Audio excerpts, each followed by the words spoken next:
Y ahí estamos ya.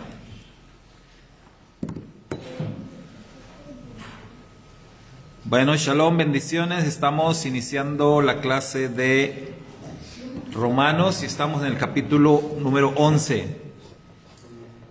Por ahí les envié el cuestionario, los hermanos que están en el grupo de WhatsApp, los que también por Facebook, les compartí el cuestionario desde el jueves.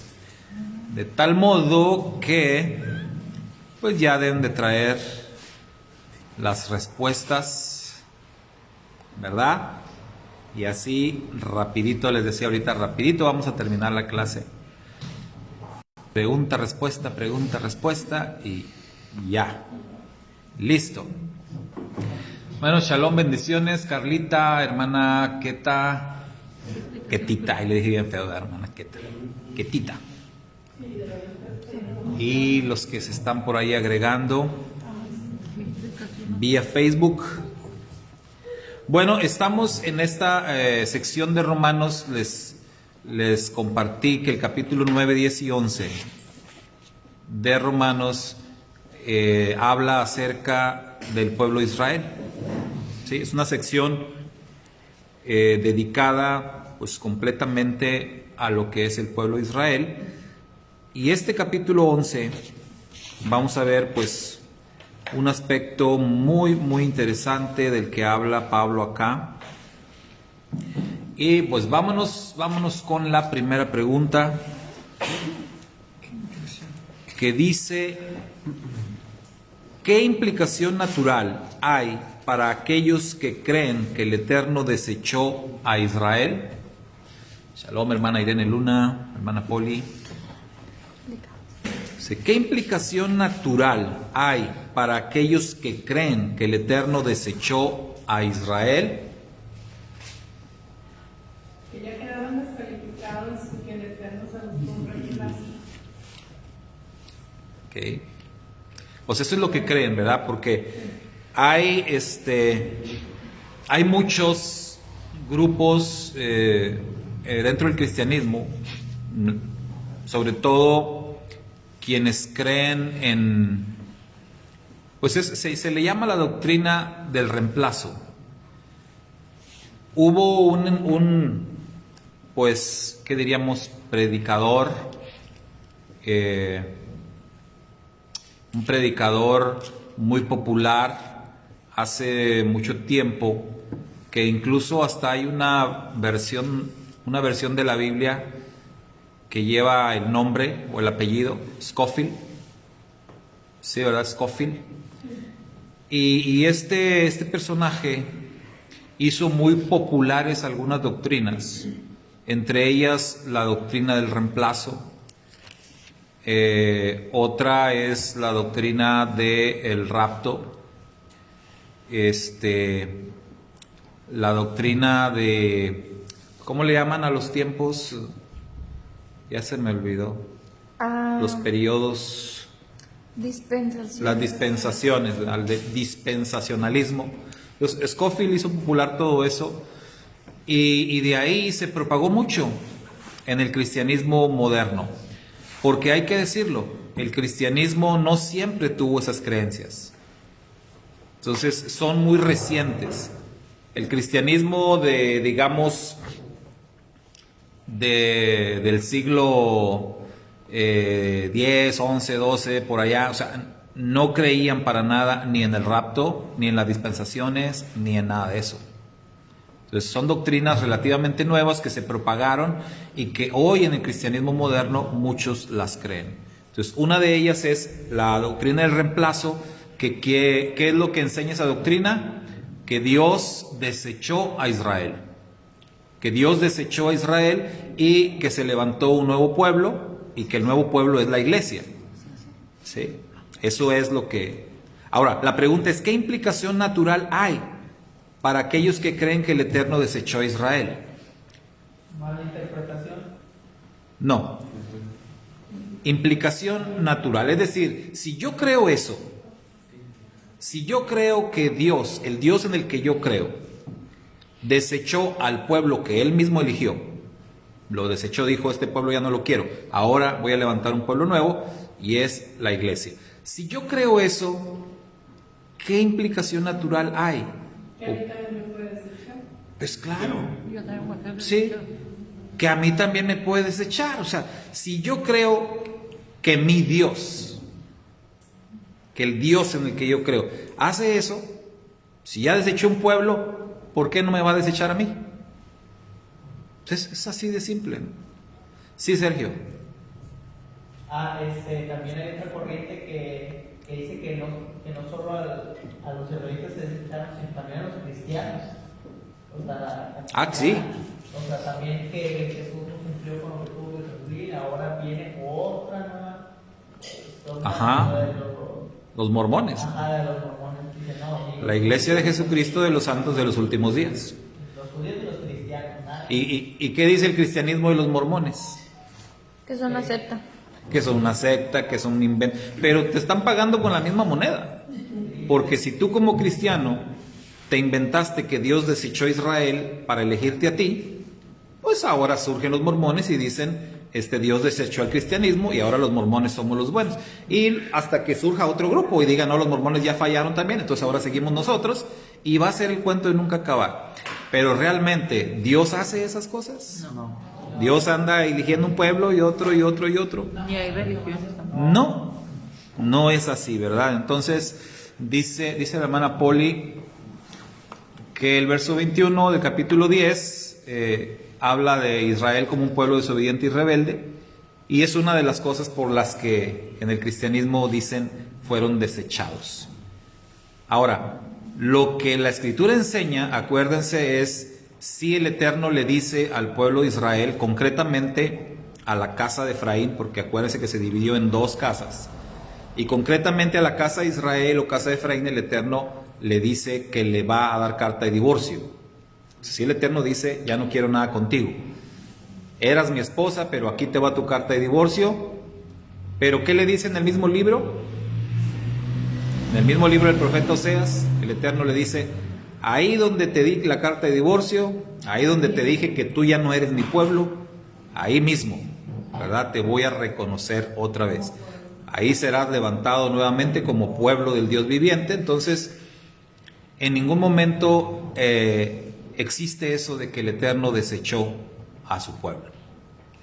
Entonces, la implicación natural es que se están echando la soga al cuello. Los que creen eso, pues automáticamente están creyendo que ellos también van a ser desechados. Porque un Dios que actúa de esa manera, pues va a ir de pueblo en pueblo, ¿verdad? Cambiando. ¿Sí? Entonces, número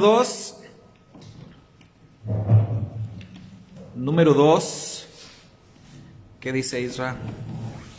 ¿Qué evidencias o argumentos presenta Pablo como demostración de que el Eterno no ha desechado a Israel? Porque presenta evidencias. La respuesta que da a esta pregunta, que es una pregunta, ¿cómo se llaman esas preguntas? ¿Capcioso? No, es que tiene su retórica. Retórica. Sí. La respuesta ya la da de por sí ahí Pablo. De ninguna manera, ¿verdad? Pero luego da evidencias. ¿Qué evidencias o argumentos presenta? Que él mismo es israelita.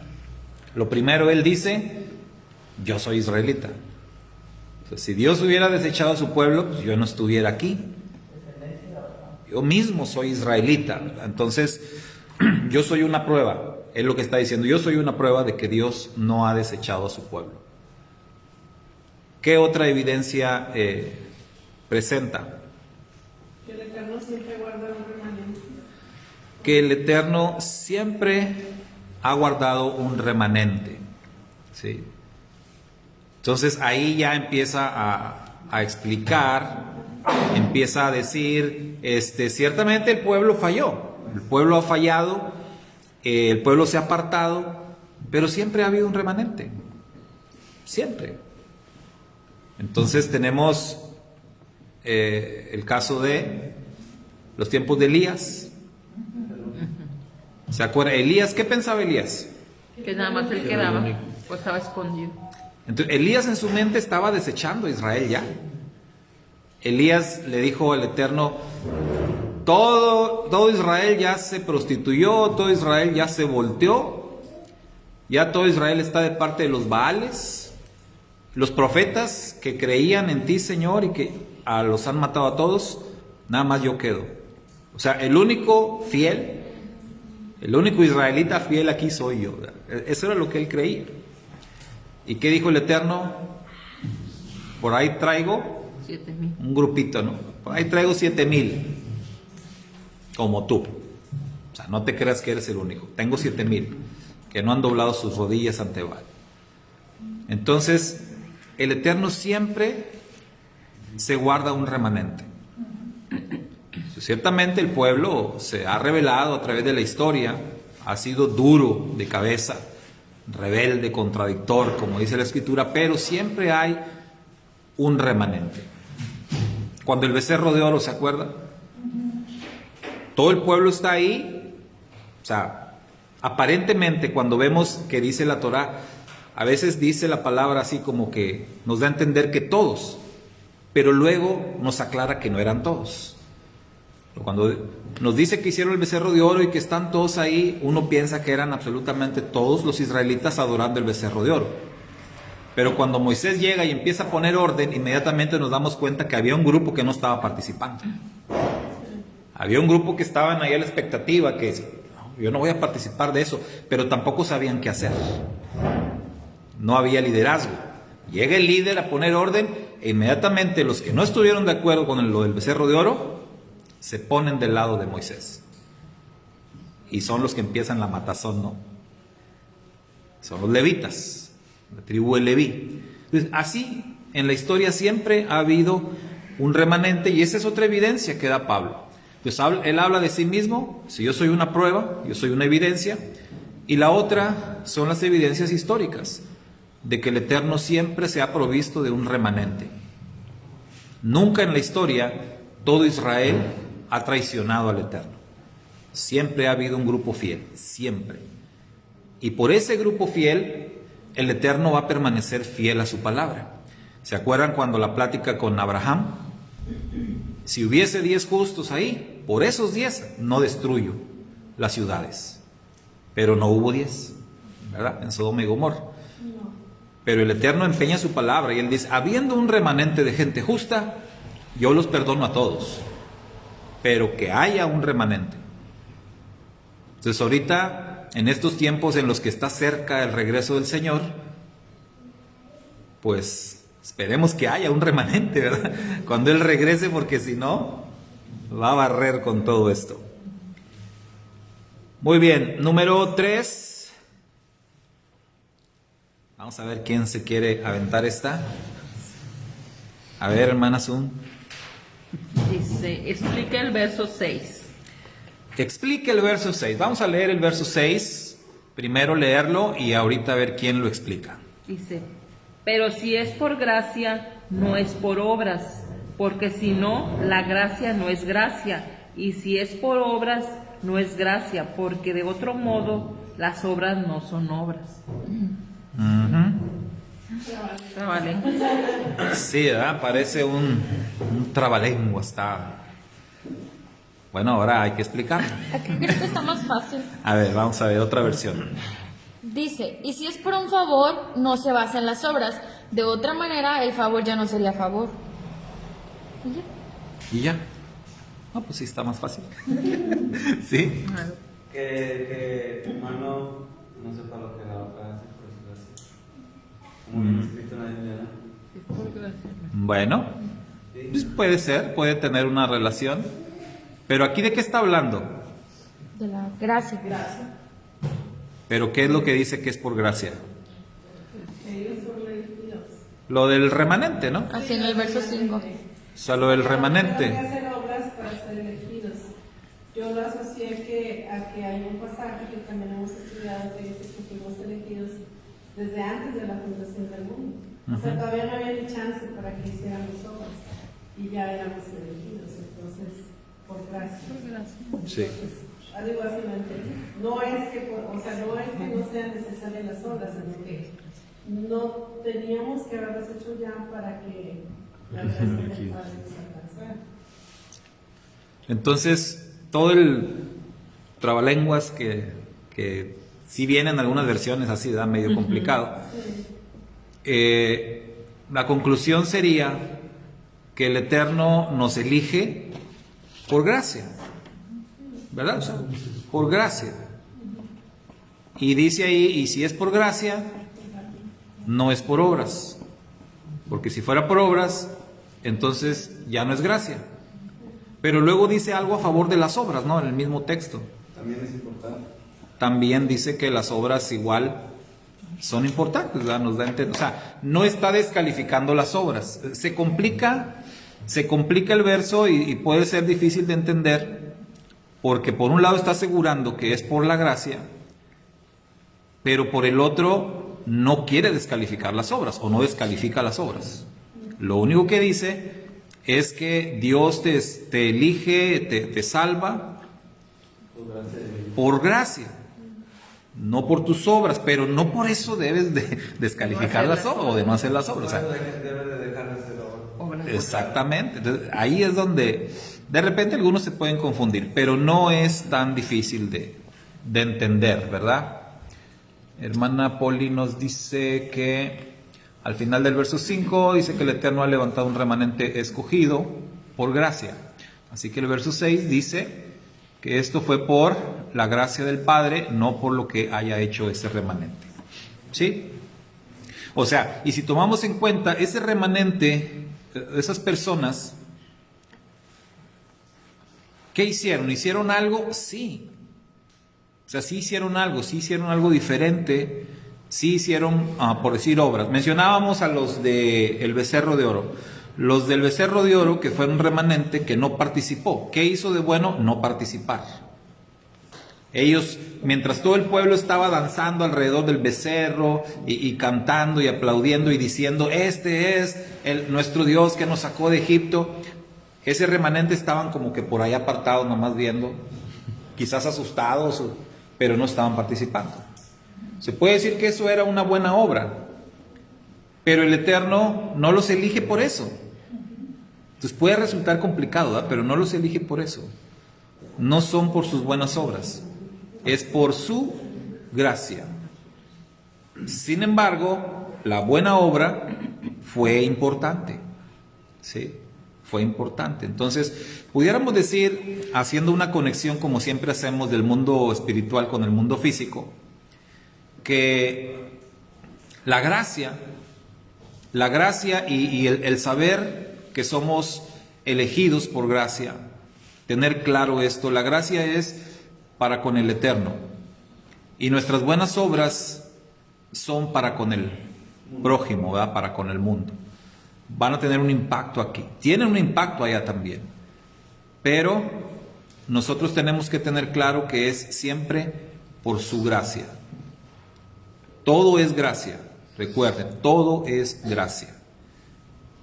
El universo existe por gracia, nosotros existimos por gracia, respiramos, caminamos, todo es por gracia, todo es un regalo del Eterno, todo le pertenece a Él.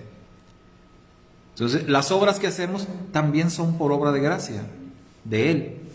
Si no fuera por su gracia, no hacemos nada, ¿sí? Pero lo que queda claro aquí, por parte de Rab Shaul, Pablo, es que ese remanente que el Eterno ha preservado siempre a través de la historia, ha sido por su gracia. Por su gracia, porque si Él dijera, no, pues, si quieren ir tras los ídolos, pues váyanse ya, piérdanse. Si cuando el diluvio el Eterno bien pudo haber dicho, voy a acabar con todos, pero Noé halló gracia. Entonces, siempre es la gracia del Eterno. 120 años. Por gracia. Ahora él sabía que nadie iba a responder, porque él lo sabe todo. Y sabiendo que nadie iba a responder al llamado de Noé, pudo haber dicho, Noé, ¿sabes qué? Ya, vámonos. ¿Para qué perdemos 120 años? Nadie se va a convertir, nadie se va a arrepentir. Pero no, por su gracia, por su paciencia, por su misericordia, como está escrito, Él es paciente, nos da la oportunidad. Entonces, siempre es la gracia, pero recuerde, las obras no se descalifican. Número 4. Keila, ¿qué dice la 4? ¿A quiénes se refiere Pablo en el verso 7 como Israel y a quiénes como los escogidos? ¿A quiénes? Vamos a ver, a leer el verso 7.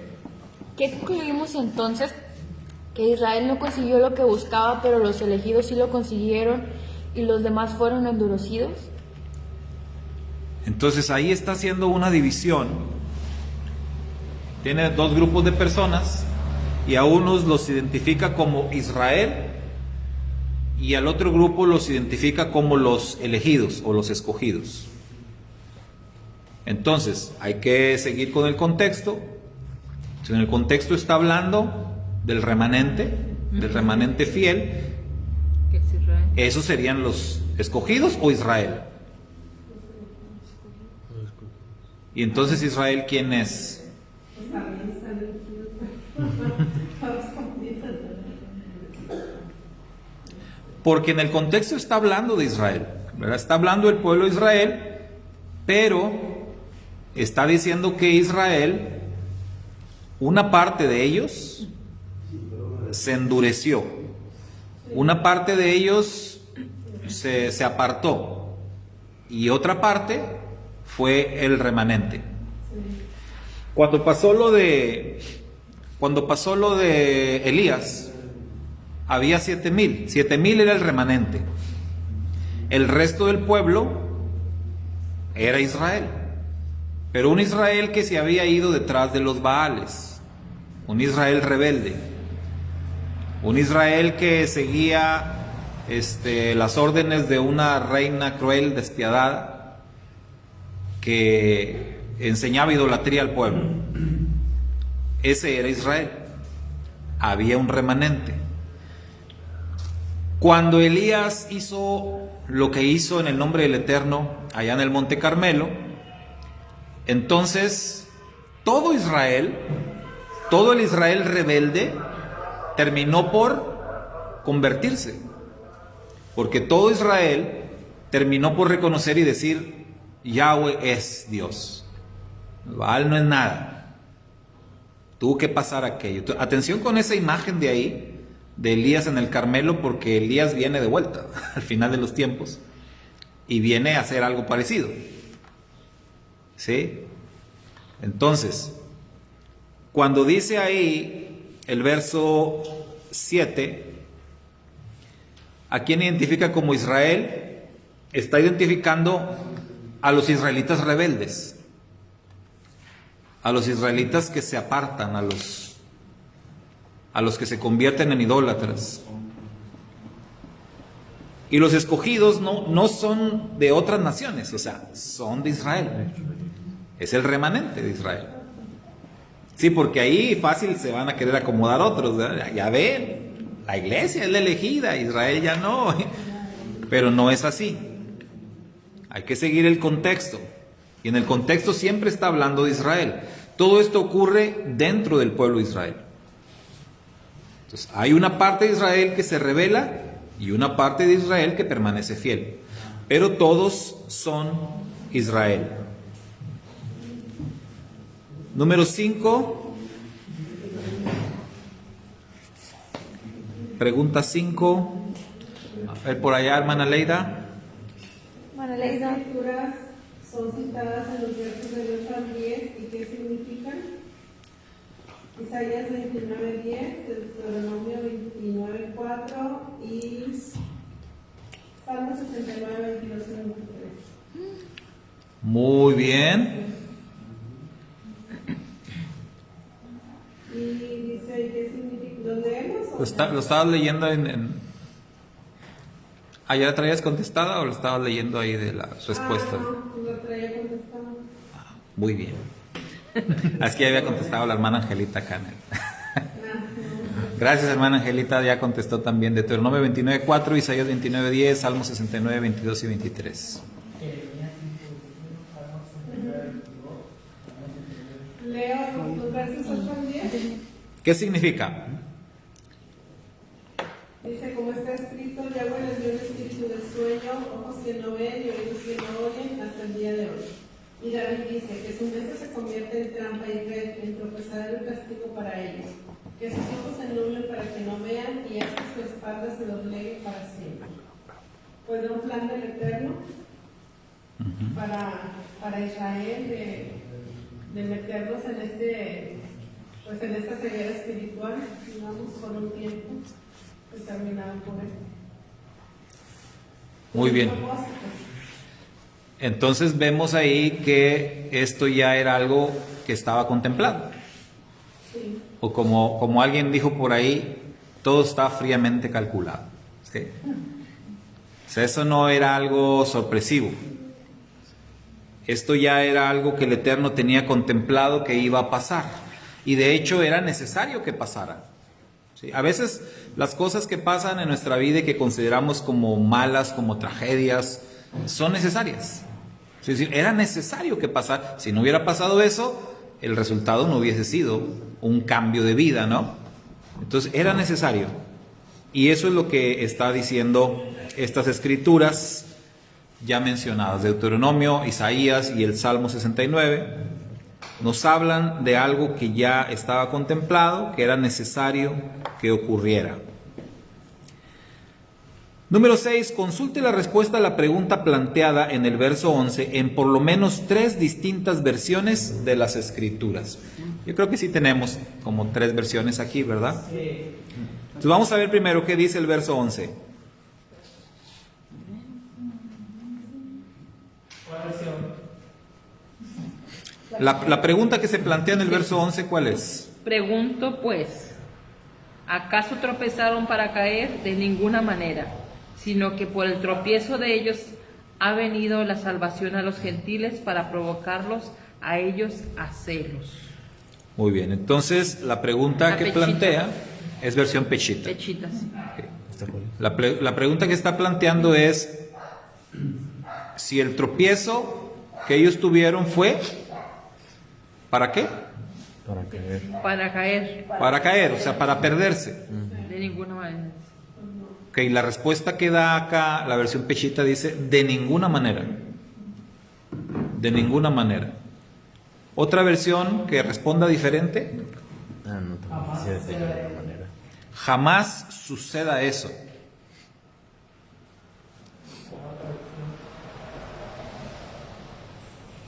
¿Hay otra diferente? ¿Que diga diferente? Reina Valera. De ninguna manera, pero por su transgresión vino la salvación a los gentiles para provocarles a hacerlo. ¿Qué? ¿Nadie tiene otra versión? ¿La Kadosh? ¿Cómo dirá? ¿Bin dice igual? ¿De ninguna manera? Sí, la mía también dice de ninguna manera. En el Código Real dice algo así como Ni lo pienso. ni si te ocurra pensarlo siquiera. ¿Sí? Ni siquiera se te ocurra pensar eso. 11. Entonces, esto para que entendamos, ¿no? Dice, en otra versión dice la hermana Angelina Luna, Yahweh no lo permite. Yahweh no lo permita. Esa es la Kadosh. De ningún modo. La Kadosh. Yahweh no lo permita. Claudita también nos comparte la Kadosh. Yahweh no lo permita, por el contrario, es por medio de su tropiezo que la salvación ha venido a los gentiles para provocarlos a celos. Bueno, entonces consultamos diferentes versiones para entender mejor la respuesta que está dando ahí. Entonces la respuesta es muy categórica, ¿verdad? Así como es la misma del verso 1. ¿Ha desechado Dios a su pueblo? Ni se te ocurre pensarlo, de ninguna manera. Yahweh no lo permita. Acá es la misma. Una pregunta diferente. ¿Ellos tropezaron para caer? De ninguna manera. O sea, ni se te ocurra pensarlo. Eso no es así. Eso el Eterno lo planeó de esa manera. Él tiene un plan detrás de esto. Y el plan lo revela en la misma respuesta. Entonces dice que por el tropiezo de los rebeldes, por el tropiezo de ellos, vino la salvación, o se abrió la puerta de la salvación para los gentiles. Entonces acá él ya está entrando en el tema del pueblo judío concretamente. Porque recuerden ustedes, Israel se dividió en dos grupos. Judá, de donde vienen los judíos, e Israel. Israel, con el tiempo, fueron conocidos como gentiles. ¿Quiénes le decían gentiles a los de Israel? Los judíos. Entonces, entendamos, estamos hablando de un Israel. Israel era uno, pero se dividió en dos. Y un grupo que permaneció como el pueblo judío, después a los otros israelitas les decían gentiles. ¿Y por qué les decían gentiles? ¿Qué significa gentil? Acuérdense, literalmente, fuera de pacto.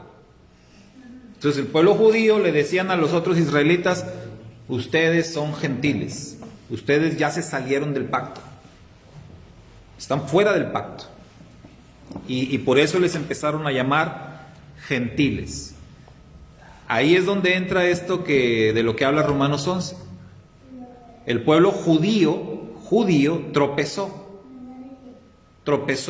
pero su tropezón lo que hizo fue abrir la puerta de la salvación para los gentiles, entiéndase, para los israelitas que se habían apartado del pacto.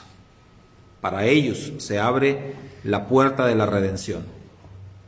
Entonces la pregunta número 7, que dice, ¿qué propósito tuvo entonces el tropiezo de los judíos?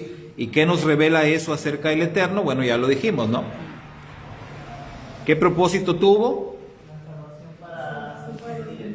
Salvar a los gentiles, ¿verdad? Redimir a los gentiles.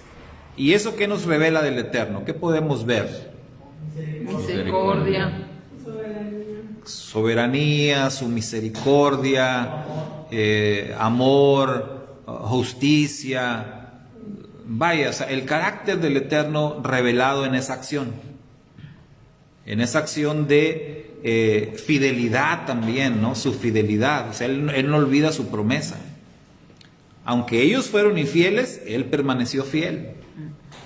Y Él dijo, aunque ellos me traicionaron, aunque ellos se apartaron de mí, aunque ellos se fueron tras otros dioses, los voy a perdonar, los voy a traer de nuevo a mí. Entonces, el Eterno está mostrando esa gran misericordia por su pueblo, por el pueblo rebelde. Pero esa misericordia y todo este plan se hace posible por la dureza de los otros. Es increíble, ¿no? Por la dureza del corazón de los otros es que se abre esa puerta. Pues por eso decíamos que el Eterno tiene todo fríamente calculado. Hermana Angelita, ya se me pasaron aquí varios comentarios. Hermana Angelina, dice Romanos 11:6. Ahora, si es por misericordia, es correspondiente, no basado en obras legalistas. Torah sin Mashiach. Si fuera de otra manera, la misericordia ya no sería misericordia. Nos está compartiendo la versión Kadosh de lo que ya habíamos leído. Hermana Blanquita dice, Dios habla hoy, dice, de ninguna manera. A consecuencia de su traspié, la salvación ha sido llevada a los paganos. Y este será un desafío para ellos. Bueno, fíjense, la Dios habla hoy dice paganos y no gentiles.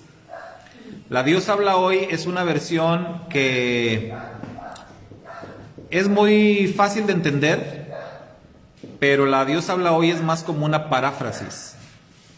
Es decir, tiene muchos puntos que no son del todo correctos.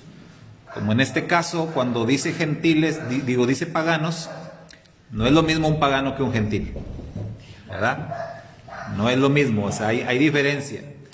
Como decimos ahora, hay niveles. Una cosa es el gentil y otra es el pagano. ¿Sí? No es lo mismo.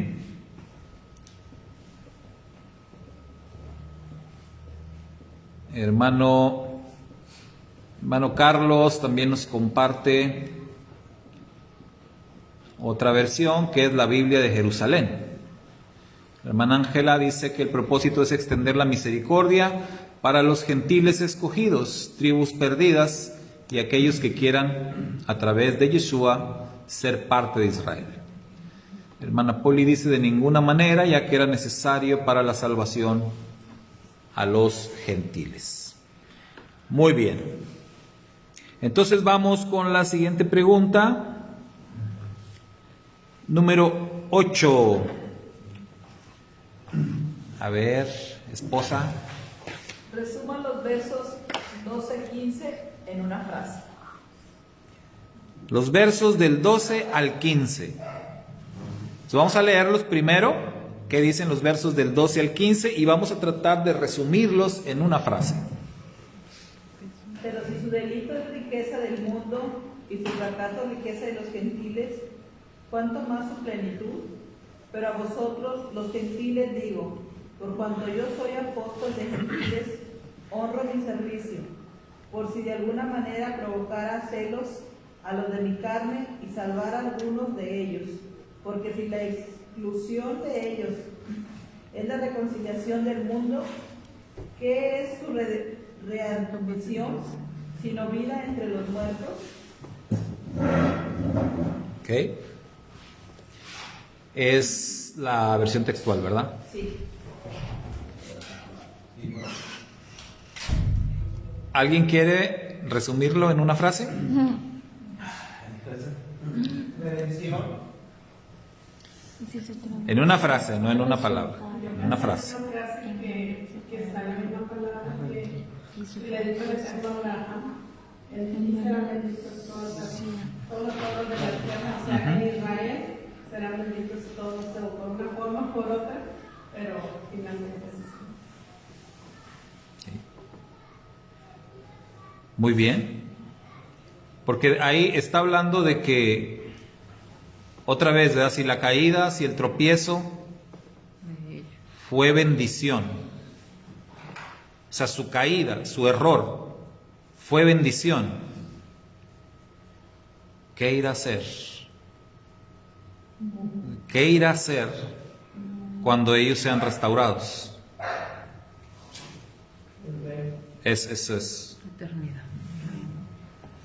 O sea, está hablando de los judíos, ¿verdad? Cuando los judíos sean restaurados, vendrá el reino. Sí. Pues esto es lo que está transmitiendo, ¿no? O sea, pero razonarlo de esa manera. Si la caída, si el tropiezo del pueblo judío se convirtió en la salvación de los gentiles, entiéndase, la salvación de Israel, de los que se habían rebelado, ¿qué irá a pasar cuando ese pueblo judío sea restaurado de su caída? ¿Verdad? Entonces, si un error, si un tropiezo de ellos fue bendición, ¿qué irá a ser un acierto? ¿Sí? Es el razonamiento que está planteado ahí. Entonces, como ya lo están diciendo, ¿qué representa eso? El reino.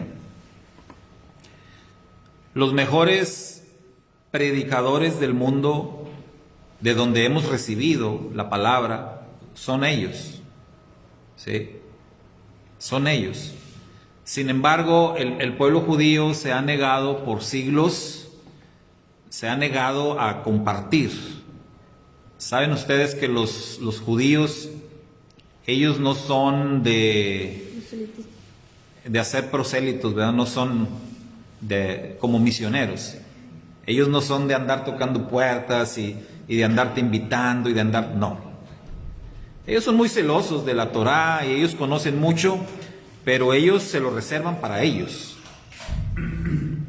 Solamente que tú te acerques y les empieces a preguntar, y es de la manera en que, y a regañadientes a lo mejor te van a enseñar algo, o te inviten a la sinagoga, pero es bien difícil. De hecho, creo que lo tienen prohibido. Sí. Si lo hacen, pues es muy personal su decisión, pero lo tienen prohibido. Sí. En el Talmud, pero sí. Sin embargo, o sea, ellos son buenísimos, ¿no? Por eso dice ahí, eso va a ser vida entre los muertos, ¿verdad? Hasta los muertos van a resucitar. O sea, cuando el pueblo judío sea restaurado y ya dejen de estar caídos, dejen de estar en tropiezo y se apliquen, ¿verdad? Se pongan las pilas, como ya dijeron ustedes, esto es porque el reino viene. Y ellos van a hacer luz a las naciones, a todo el mundo. Ellos. O sea, lo que por tantos siglos la iglesia ha querido hacer o ha tratado de hacer, el pueblo judío, una vez restaurado, lo va a hacer en un poco de tiempo. O sea, llevar la luz de la Torah a todo el mundo. Porque si el rechazo de ellos fue para que entre la plenitud de los gentiles, pues también esa otra regla que a mayor arrepentimiento de ellos, o sea, más entrada, quiere decir que ya están Para todo el mundo. Las gentiles, o sea, Sí. como que va una cosa enlazada con la otra, ¿no? Así es. Hasta que ya todos juntos. Así, o sea, Pablo quiere que tengamos como que eso en mente. O sea, imagínate nada más lo que va a hacer. Lo que va a hacer la restauración de ellos, del pueblo judío. Muy bien, entonces, pues cada quien puede formar su propia frase, ¿no? Su propia frase, pero puede ser algo así, como lo está planteando ahí mismo Pablo.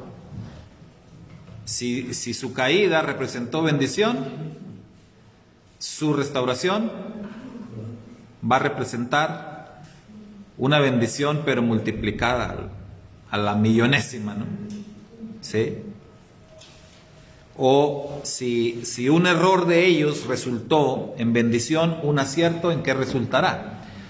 Algo así, un pensamiento así, una frase así puede resumir estos versos. Número 9. Lea el verso 17 en distintas versiones. Encuentra una diferencia significativa. Vamos a ver. Verso 17. Vamos a leer por lo menos 3 distintas versiones. Vamos con la pechita. Dice, Ok. y si algunos de las ramas fueron cortadas y tú, siendo olivo silvestre, has sido injertado en lugar de ellas y has sido hecho partícipe de la raíz y de lo mejor del olivo. A ver, esa fue la pechita. Vamos a ver qué dice la israelita nazarena. Y si algunas de las ramas fueron desgajadas y a ti, siendo olivo silvestre, te han injertado entre ellas, no como ahí que dice en lugar de ellas, ¿Qué? y te han hecho copartícipe de la raíz, es decir, de la abundante savia del olivo. Bueno, ya ni necesitamos leer otra versión. Aquí con estas dos ya tuvimos ya hay un pleito aquí, ¿no? Ya hay una diferencia. La versión pechita dice, tú siendo olivo silvestre, fuiste injertado en lugar de ellas. En lugar de ellas, así traduce la versión pechita. Pero la BIN traduce entre ellas. No es lo mismo. Es lo mismo decir, te puse en lugar de, te puse entre ellas. Porque la versión pechita entonces le estaría dando fuerza a la doctrina del reemplazo. Le estaría dando la razón. Quito uno y pongo otro, en lugar de. En cambio acá dice entre ellas. Y si tienen oportunidad de consultar distintas versiones, se van a dar cuenta que hay un choque, ¿sí?, entre varias versiones. Unas van a decir igual que la BIN, entre ellas, otras van a decir en lugar de. Sí, la de esa hablado hoy es igual que la pechita. En lugar de. El Nuevo Mundo dice entre ellos. Entre ellas. Van saliendo las mejores versiones. Entonces, ¿cuál es lo correcto?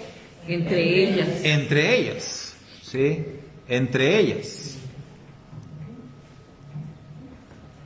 No puede ser en lugar de. Y creo que ya todo el contexto del capítulo ya se encargó desde el verso 1 de decirnos que no puede ser en lugar de, porque Dios no ha desechado a su pueblo. Entonces, más bien ahí es una mala traducción o malas traducciones. Esa es la diferencia. Muy bien, número 10. En los versos 17 al 24 encontramos un claro mensaje. ¿Cuál es ese mensaje y a quién es dirigido? Versos 17 al 24. Léanlos ahí en silencio y a ver si alguien me dice. 17 al 24. ¿Cuál es ese mensaje claro que encontramos ahí y a quiénes es dirigido?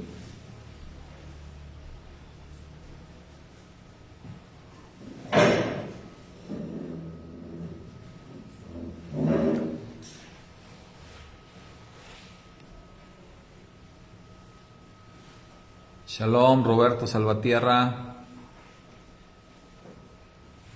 Dirigido a los gentiles. Abrazos hasta Bolivia. Sí. Gracias, Claudita. A los gentiles. A ver, ¿va dirigido a los gentiles? Sí. Y el mensaje es como que A los gentiles restaurados. Dice, no das voces en triunfo sobre la rama. No te creas mucho. ¿Cuál sería ese mensaje claro? que seas Lo como, pueden parafrasear si quieren, ¿no? como que seas agradecido porque Dios te dio esa oportunidad de ser insertado ahí. Sí, no te engrandezcas. Exacto, sí. No te envanezcas. Te sientas más. No enaltecer. Sí. O sea, fue como un favor que te hicieron, ¿sí me entiendes? O sea, no tienen como ningún mérito. Que ni se te suban los humos, ¿verdad? O sea, a ver, Sea humilde más que nada. sé humilde. ¿Por qué ya te estás creyendo más que Como tus los hermanos? cristianos que se creen más que los judíos. Católicos también. Y de hecho lo que está diciendo ahí es que si alguien se puede creer más, es el que tú estás menospreciando. Porque dice que ellos son los naturales. Ellos son los naturales, el olivo natural son ellos. Tú no. Claro. Tú fuiste injertado ahí. Tú eres el olivo silvestre. Ellos son las ramas naturales. Si alguien se puede creer, serían ellos, pero tú no. Eres silvestre. Sí, tú eres el olivo silvestre. Entonces, no te envanezcas porque hay una advertencia ahí. Si el Eterno no perdonó a ellos, que son las ramas naturales, ¿tú crees que tú la vas a librar? ¿O de qué privilegios crees que gozas, no? Entonces, un mensaje muy, muy claro para el pueblo gentil restaurado. Y en esto de pueblo gentil restaurado, todo aquel creyente en el Hijo de Dios, todo aquel que deposita su fe en el Hijo de Dios y acepta su identidad como Israel, pero no por ello te vas a sentir superior al pueblo judío. De ninguna manera, ¿verdad? Dice hermana Ketita que el mensaje es para Israel y los gentiles deben ser agradecidos por la gracia que se otorga. Ni más ni menos, ¿verdad? Hay que ser humildes, hay que ser agradecidos, hay que tener contentamiento y reconocer a los hermanos mayores. Ellos son los que van a redimir a los hermanos. Así tiene que ser. Número 11. ¿Cuál es el misterio del que habla Pablo en el verso 25?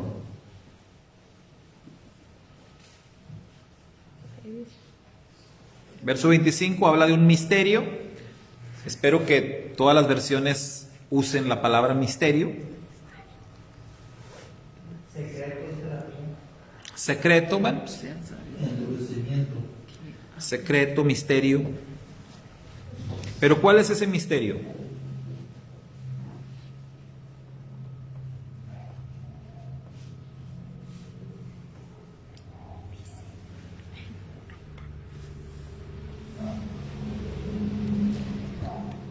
Dice Perla, también nos aclara la importancia de perseverar, que aún podemos caer y también ser quitados del olivo.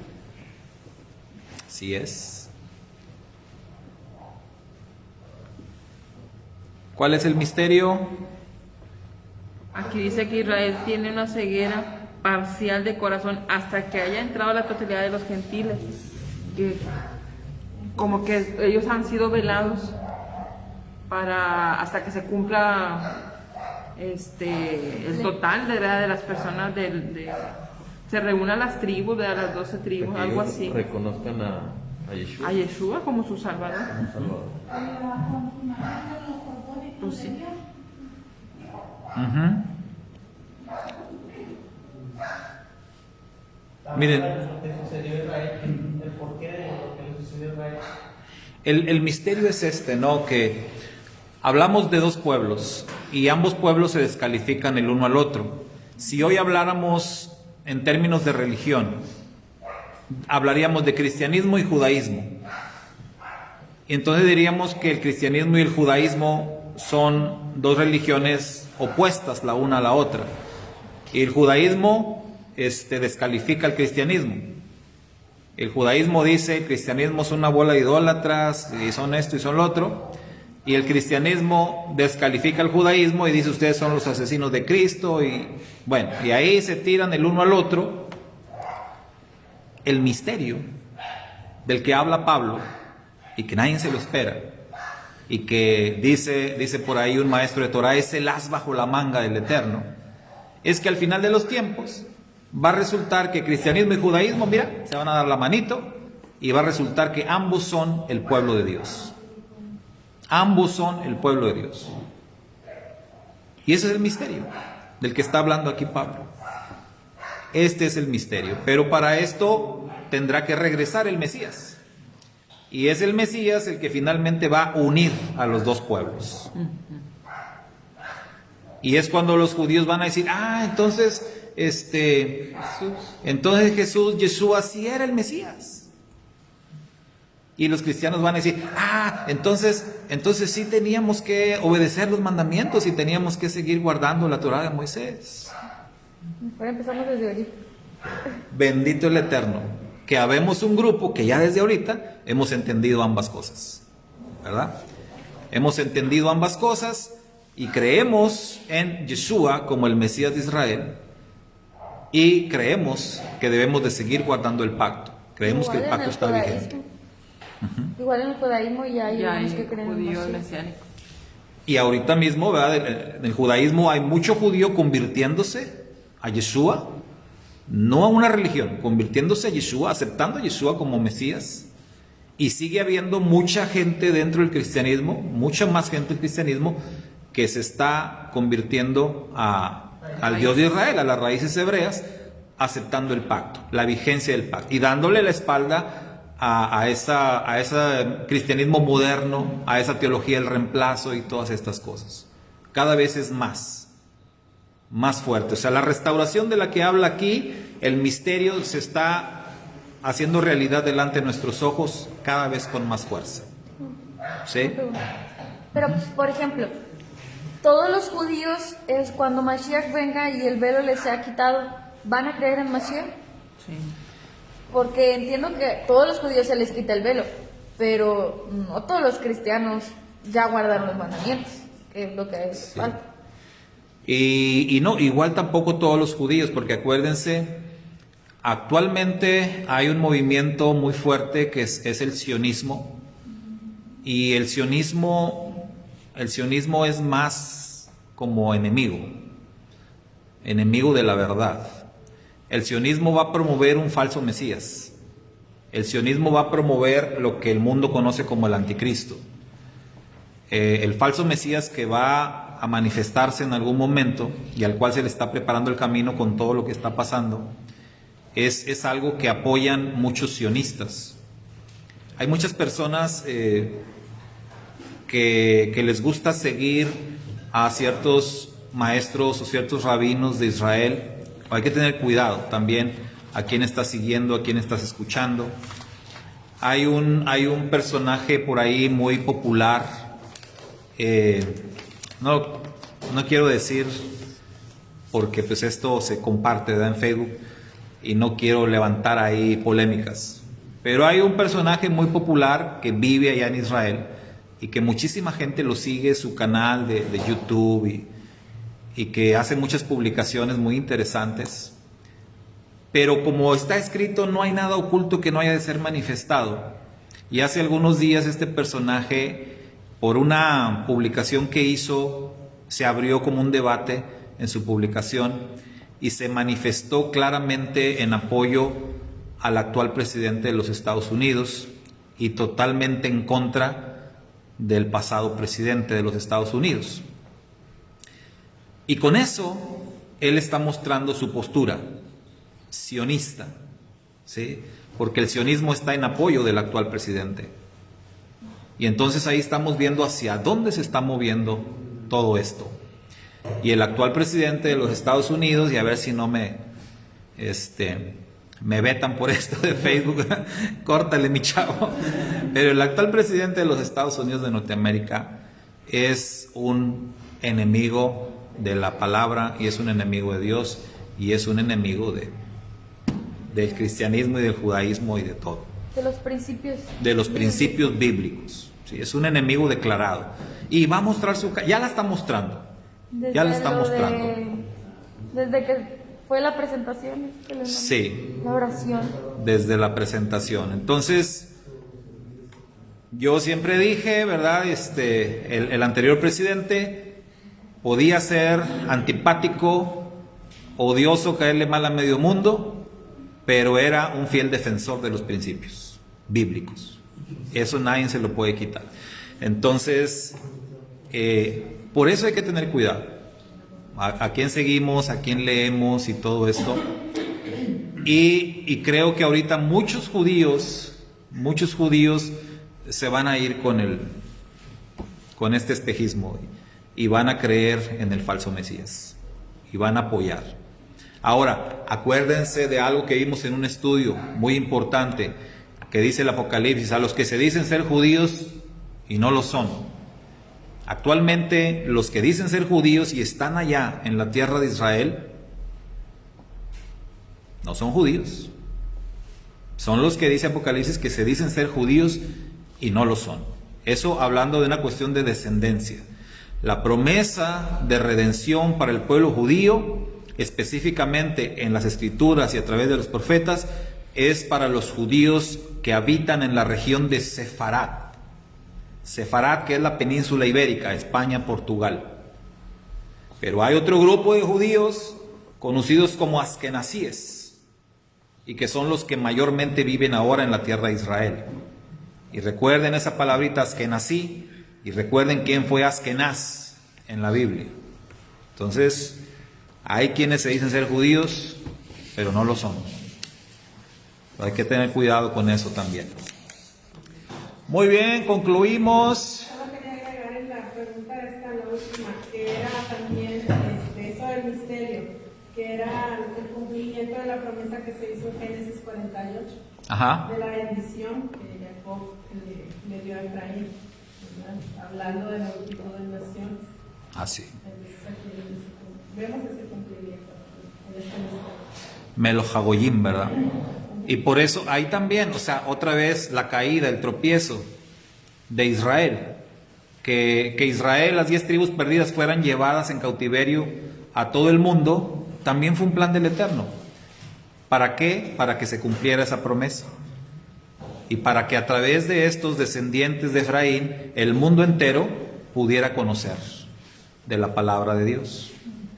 Y así pudiera levantarse ese pueblo, en los tiempos finales, pudiera levantarse ese pueblo del que habla Apocalipsis.